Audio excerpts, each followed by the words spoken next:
श्री राम, जय श्री राम।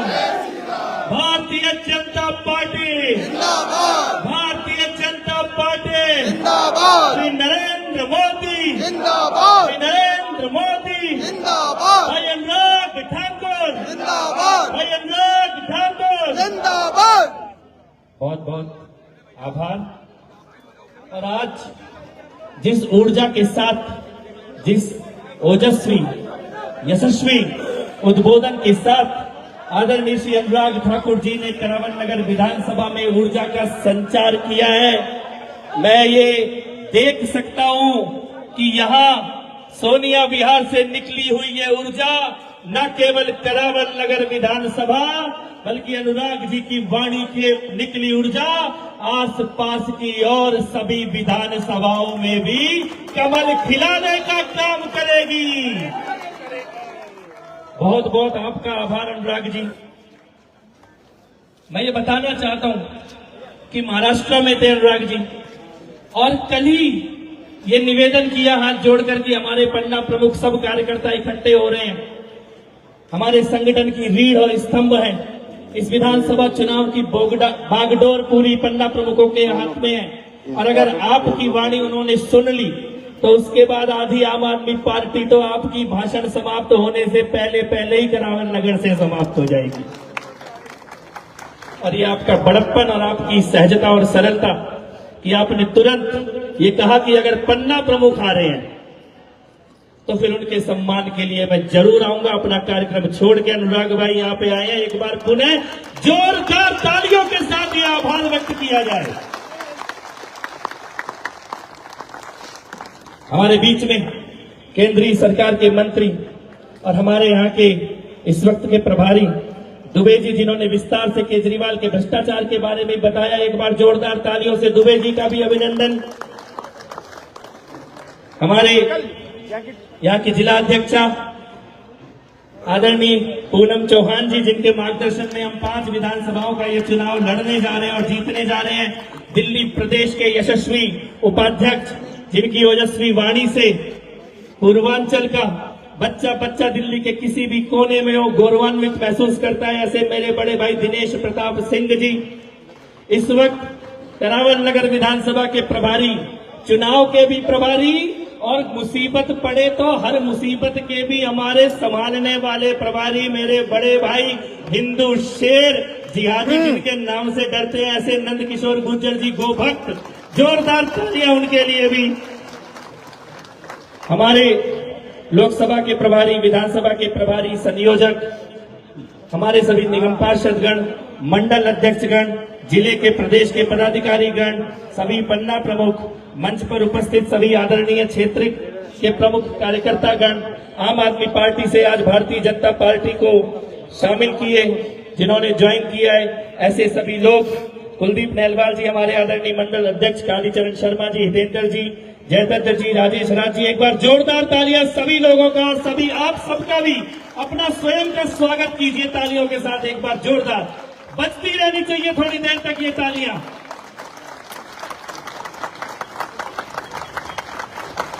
मैं इस मंच से एक बात कह सकता हूं, जितने लोग इस पंडाल में उपस्थित हैं केवल कार्यकर्ता भाजपा के, इतने पूरी दिल्ली में आम आदमी पार्टी के पूरी दिल्ली में लोग नहीं बचे इतने जितने केवल करावन नगर में हैं। श्री राम। है ना, ये बात सच है कि नहीं है? सच है कि नहीं है?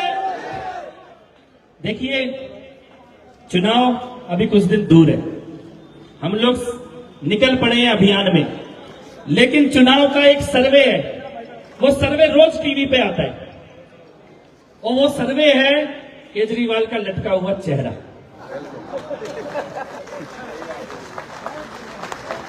है कि नहीं है? है कि नहीं है? सुबह 8 बजे से रोना शुरू करता है कि नहीं करता? सुबह से रो रहा है और शाम होते होते होते होते दिन में 5-6 बार तो टीवी पे आके रोता है कि नहीं रोता? रो रहा है कि नहीं रो रहा? ये जो सर्वे है, ये जो लटका हुआ चेहरा, ये लड़बड़ाती हुई जुबान, ये खिसियाई बिल्ली खंबा नोचे, ये आंखें में बस आंसू निकलने को है। ये सर्वे क्या कह रहा है कि आम आदमी पार्टी सत्ता से जा रही है और Bharatiya Janata party Bharatiya Janata party Bharatiya Janata party 10 साल में पहली बार है कि केवल नई दिल्ली में ही घूम रहा है कि नहीं घूम रहा कह रहे वोट काट दिए, ये काट दिया, वो काट, हमने कुछ नहीं कटा भाई, कुछ नहीं कटा, केवल आम आदमी पार्टी का पत्ता कटा है।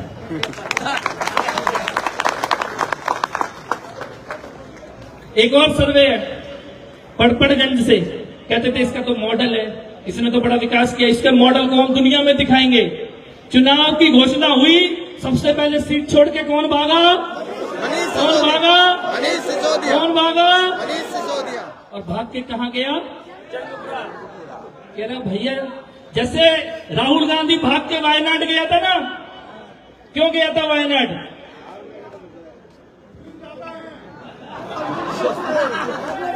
इसीलिए गया, ये भी इसीलिए गया, इसीलिए गया ना, भाईजान की शरण में भाग गया। देखो, ये नहीं है कि हम कोई रुकने वाले हैं, अगर जीत रहे हैं तो बड़ी जीत की तरफ जाएंगे, लेकिन ये सच है कि इस बार आम आदमी पार्टी पराजय की तरफ है।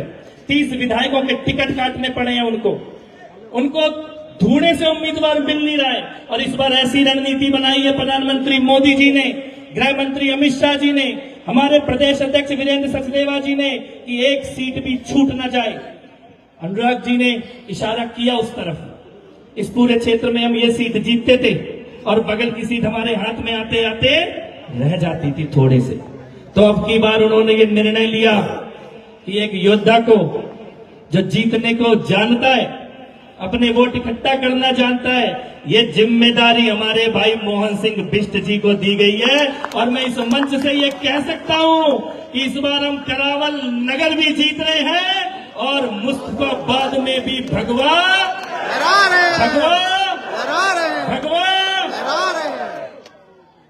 ये सब सीटें जीतेंगे। गोंडा की सीट जीत के आ रहे हैं, तिमारपुर, बुराड़ी के अंदर हमारा उम्मीदवार नहीं है, लेकिन पूर्वांचल की लहर है। ये जो केजरीवाल ने बदतमीजी करी पूर्वांचल के साथ, इसे माफ करेंगे क्या? करेंगे क्या? करेंगे क्या? पूर्वांचल के वोटों को फर्जी कहने का काम। अरे केजरीवाल, तुम्हारी पहली बार जिन्होंने टोपी पहनी वो ये यूपी बिहार के, पूर्वांचल के, उत्तरांचल के लोग थे, ऑटो चलाने वाले गरीब लोग थे। ये यहाँ पे बैठे अरविंद भाई बैठे हैं, आज हमारे बहुत सारे साथियों ने ज्वाइन किया है। मैं आपसे पूछता हूँ, धोखा दिया कि नहीं दिया केजरीवाल ने? दिया। धोखेबाज है कि नहीं है? पीठ पे छुरा भोंका, ऑटो वाला वहीं का वहीं गरीब बैठा है, आंगनबाड़ी की महिलाएं वहीं बैठी हैं, दिल्ली की सड़कें उतनी टूटी हैं, पानी गंदा बह रहा है, यमुना मैली है, हवा जहरीली है, लेकिन इनका भाई साहब का क्या महल बन के तैयार है। देखा किसी ने? किसने देखा वीडियो शीश महल का? कितने का पर्दा लगा उसमें? कितने का लगा पर्दा? कितने का लगा? और मार्बल कहां से आया है? कहां से आया है? और टॉयलेट में क्या लगाया है?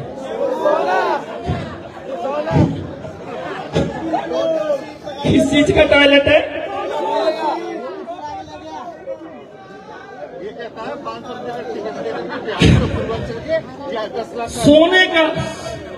सोने का टॉयलेट क्या है? क्या है? क्या है? क्या है? धोखा किया दिल्ली की जनता के साथ। ये चुनाव है, हम इस चुनाव को बड़े मुद्दों पे लड़ रहे हैं। स्पष्ट मुद्दे हैं हमारे। पहला मुद्दा है कि हमारे को पानी नहीं मिल रहा, और जो मिल रहा है वो गंदा मिल रहा है। सड़कें हमारी टूटी हैं, हवा जहरीली है। दुनिया में गर्मी की छुट्टी होती है, सर्दी की छुट्टी होती है, रामनवमी की छुट्टी होती है, दिल्ली में पॉल्यूशन की छुट्टी होती है ना? यमुना मैया, जब तक केजरीवाल की सरकार नहीं बनी थी, तब तक बोलो छठी मैया की पूजा यमुना के किनारे होती थी कि नहीं होती थी? होती थी कि नहीं होती थी? दोबारा होनी चाहिए कि नहीं होनी चाहिए? होनी चाहिए कि नहीं होनी चाहिए? इस बार की छठी की पूजा यमुना के किनारे करेंगे। उसके लिए पहले इनके चोरों को सत्ता से हटाना होगा। हटाएंगे कि नहीं हटाएंगे? हटाएंगे कि नहीं हटाएंगे? लेकिन बाकी दिल्ली का चुनाव एक तरफ है और हमारा चुनाव एक तरफ है करावल नगर का, क्योंकि करावल नगर ने वो पीड़ा देखी है जिसका जिक्र अनुराग भाई ने किया। याद करो, आज से 5 साल पहले थोड़ा पीछे सुक्का आ जाए। दिल्ली के यही चुनाव चल रहे थे। चुनाव का रिजल्ट आया 10 फरवरी को, 5 साल पहले। कब आया चुनाव का रिजल्ट? कितनी तारीख को आया? और 22 फरवरी को अनुराग भाई 12 दिन के अंदर इन्होंने 12 दिन के अंदर चुनाव का रिजल्ट आने के क्या किया? क्या किया? क्या किया? अरे दुनिया कहती है ये दंगे की बात, कहानियों में देखते हैं, टीवी में देखते हैं, न्यूज में देखते हैं। हमने अपनी आंखों से देखा है कि नहीं देखा? देखा। किस किस के मोहल्ले से थोड़ी ही दूर पे आग लगी थी? बताओ, हाथ उठा के बताना। किस किस के घर से दूर, थोड़ी दूर पे आग लगी? भीड़ की भीड़ खड़ी थी दरवाजे पे आकर। अंकित शर्मा, क्या गलती थी अंकित शर्मा की? 24 साल का लड़का, युवा जवान, आईबी का ऑफिसर। किसने मारा अंकित शर्मा को? ताहिर हुसैन ने। किसने मारा? ताहिर हुसैन किसने ने। मारा? ताहिर हुसैन ने। और वो हमारा उत्तरांचल का बालक, 22 साल का एक दुबे जी, वो एक हलवाई की दुकान में नौकरी करता था, दिलबर नेगी नाम। 22 साल का लड़का छत में सो रहा था। उसको पहले तो घेर लिया, फिर उसका धर्म चेक किया कि नहीं किया? और धर्म चेक करने के बाद उसके हाथ पैर काट दिए। और हाथ पैर काट के बाद भी वो तड़पड़ रहा था, वो मरा नहीं था। उसको जिंदा जलती हुई आग में फेंक दिया दिलबर नेगी को, जिंदा। दिनेश खटीक भाई को, कांस्टेबल रतन लाल को। ये सब हमारे पड़ोसी, हमारे भाई हैं। यहां से 400 किलोमीटर दूर है दिलबर नेगी का घर। दिलबर नेगी जी की मृत्यु के बाद, उनके बलिदान के बाद मैं उनके घर गया था। मैं दिलबर नेगी के घर गया। आज भी उनके घर पे जाने के लिए थोड़ी दूर पहले गाड़ी छोड़नी पड़ती है, पैदल जाना पड़ता है। हमने उनके परिवार की मदद भी की और उनकी बहनों ने इस हाथ में राखी बांधी है।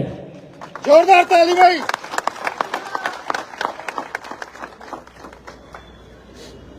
जब वो भीड़ आई हमारे यहाँ पर तो उन्होंने किसी की जात पूछी क्या? किसी का क्षेत्र पूछा क्या? क्या उन्होंने पूछा कि तुम गांव वाले हो कि पूर्वांचल वाले हो कि उत्तरांचल वाले हो? पूछा क्या?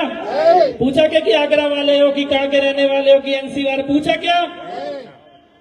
जब वो आए तो उन्होंने खाली आपकी एक ही चीज देख के मारी। उन्होंने अंकित शर्मा को भी मारा, तो दिलबर नेगी को भी मारा, तो दिनेश खटीक को भी मारा, तो रतन लाल जी को भी मारा। दुनिया में नारा लगता होगा बटेंगे तो कटेंगे, हमने तो अपनी आंखों से देखा है बटेंगे तो कटेंगे। और एक है तो हम इस चुनाव में इसे मुद्दा नहीं बनाने चाहते, ना बनाएंगे, क्योंकि मुद्दे बहुत हैं। केजरीवाल सरकार की फेलियर मुद्दा है, उसका भ्रष्टाचार मुद्दा है, उसके झूठे वादे मुद्दा है, उसका धोखा, उसका छल, सब मुद्दा है। हम दंगे के मुद्दा बना के चुनाव नहीं लड़ेंगे। लेकिन तुम ताहिर हुसैन, जेल में बैठे ताहिर हुसैन को चुनाव के मैदान में उतारोगे? ये होना चाहिए था क्या? होना चाहिए था? ताहिर हुसैन को टिकट मिलना चाहिए था? जेल के अंदर बैठा है, अंकित शर्मा के मर्डर का अपराधी है, उसकी हवेली के अंदर मर्डर हुआ, 400 बार चाकुओं से गोदा गया, आज चुनाव के मैदान में उतरा है। बोलो, बर्दाश्त करना चाहिए क्या? कर सकते हैं क्या? कर सकते। अच्छा एक बात बताओ, अनुराग जी को ये बात मालूम है? पटवाल भाई को एक बार जोरदार तालियों से स्वागत। आम आदमी पार्टी से रमेश पटवाल जी आज हमारे बीच में है। अभी इनको पकड़ के बैठा था अरविंद केजरीवाल घर पे ही, इनके घर में बैठा हुआ था। और मधु जुनेजा बहन भी आ जाए। अरे आगे नहीं भाई। आम आदमी पार्टी महिला अध्यक्ष और इनको दोनों को जोरदार तालियों के साथ। और दीपक को, अगर वार्ड अध्यक्ष दीपक, तो वो भी मंच पर आ रहे हैं। बैठ जाओ सब अपनी अपनी सीट पे बैठ जाओ। भाई पीछे आ जाओ। मैं एक बात पूछना चाहता हूं, क्योंकि ये गंभीर चर्चा चल रही है। मैं केवल इतना पूछना चाहता हूं, जब ताहिर हुसैन ने अंकित शर्मा को मारा, मारने के बाद भाग के किसके घर में छुपा? मनोज तिवारी। अनुराग जी, यहाँ से जो आम आदमी पार्टी का प्रत्याशी है, उसने अपने घर में छुपाया। किसने छुपाया? मनोज त्यागी ने। कौन कौन लोग हैं खजूरी के? ये रे बगल में। खजूरी वाले हाथ बताओ। अब ये वो मुझसे पूछा कि भैया सबूत दे, मैं कह रहा हूं मेरे को सबूत दू। खजूरी वाले बताओ किसके घर में छुपा था? किसके घर में छुपा था? किसके घर में छुपा था? तो एक बात बताओ, क्या पूरे करावल नगर विधानसभा में उनको यही उम्मीदवार मिलेगा? यानी वो क्या कर रहे हैं, वो तुम्हारे जख्मों पे नमक छिड़क रहे हैं, जख्मों पे नमक छिड़क रहे हैं, जख्मों पे नमक छिड़कने देंगे क्या? बर्दाश्त करेंगे क्या? तो करावल नगर और मुस्तफाबाद के लिए ये डबल चुनौती का चुनाव है। इस बार दिल्ली में भारतीय जनता पार्टी की सरकार बन रही है। अगर आप ये संकल्प लेते हो कि जो कमल के पुष्पों की माला प्रधानमंत्री मोदी को दिल्ली वाले अर्पित करेंगे, उसमें सबसे बड़ा, सबसे खुशबूदार और सबसे चमकचमाता हुआ भगवा कमल करावल नगर का होगा, तो दोनों हाथ उठा के अनुराग ठाकुर जी को आश्वासन दे दो, भारत माता की, भारत माता की। आप सभी पन्ना प्रमुख हैं, आज से मिशन बना के हर क्षेत्र का जाति का भेदभाव भुला के, मुट्ठी बांध के, संकल्प लेके हम एक ऐतिहासिक विजय की ओर बढ़ रहे हैं। इलाके में जाइए, झंडे आपके पास हैं, पर्चे और स्टिकर आपके पास हैं, 2500 रुपए हर महीने हर महिला के लिए योजना का वादा, मोदी की गारंटी आपके पास है, अटल की योजना 5 रुपए के भोजन की आपके पास है, बुजुर्गों के लिए 3000 पेंशन का वादा आपके पास है, दिव्यांगों के लिए, विधवाओं के लिए 3000 की पेंशन का वादा आपके पास है, फ्री डीटीसी, फ्री बिजली, फ्री पानी, इसकी मोदी की गारंटी आपके पास है। और अभी तो घोषणा पत्र का पहला हिस्सा आया है, अभी 2 हिस्से और आने। बोलो, इतने के बाद भी क्या सरकार बनाने में कोई कसर छोड़ेंगे क्या? छोड़ेंगे क्या? कोई भी आपकी गली में, मोहल्ले में कोई भी अगर आम आदमी पार्टी का झंडा लेने वाला कोई एक आध बचा भी हो, शाम होते होते उसके गले में भगवान भगवान भगवान, तो ये संकल्प लेके यहां से जाए पूरी विधानसभा के अंदर, और ये भगवा लहर जो पूरी दिल्ली में चल रही है, इसका एक तूफान करावल नगर विधानसभा में चलाएं। 5 तारीख को जो आपको लक्ष्य दिया है, दोपहर होने से पहले 95% वोटिंग पूरी कराने